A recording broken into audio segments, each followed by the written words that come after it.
Week 8. Hard to believe the week is coming to an end. I hope you had a delightful spring break. I'm sure actually what you did was try to catch up on homework. Most of you work, most of you have families. It was probably just a crazy time. Just another day in paradise. Anyhow, I like what I see happening on our discussion board. What great presentations we've been having lately. This week is no exception. Kelly Wurstler and Yves Saint Laurent, both very interesting people. I knew nothing about either of them.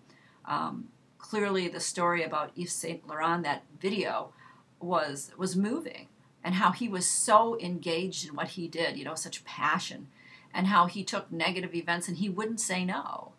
And Kelly Wurstler, how she had a dream and she worked towards it and built this entire empire. These people have transformed how we live and what we do. When I think of a crucible, which I have the definition, is a transformative experience through which an individual comes to a new, altered sense of identity.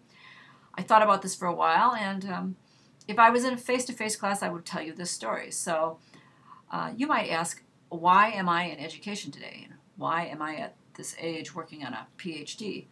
And the answer is that I actually worked in business all my life. Primarily in IT, but in 2008, and actually goes a little further, 2007, I was a sales exec for Siemens, and I had a customer, and I had many customers, but I had this one customer, and they were going to go on a site visit, and I had arranged all these details for this site visit, and they had already bought the product that they were going to go see another customer at, and it was the end of the year. And the customer bought their tickets to go up to New Hampshire, where the site visit was going to be held. And 2 weeks before the site visit, I called to make sure the site visit is still on.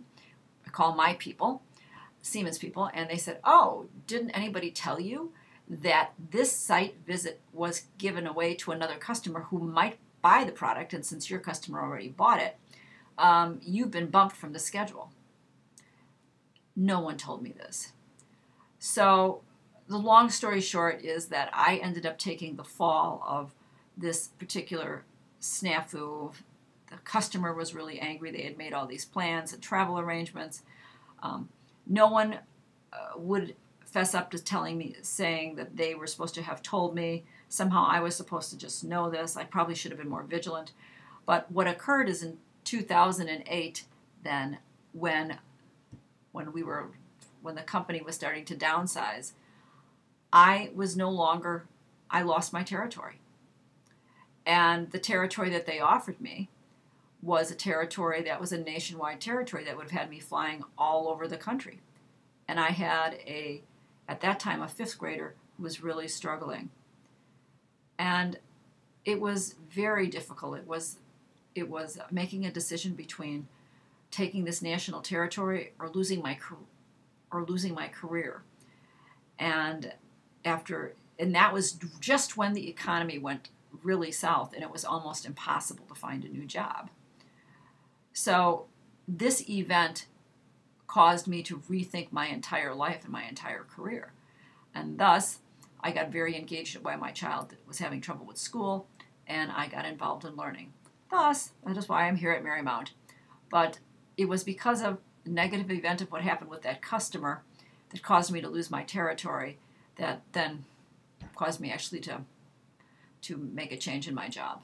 So it's kind of, I became out of the ashes a rose of phoenix. I like to think that. So I wanted to share that with you, and keep blogging away. I like those blogs, and keep the discussion board lively.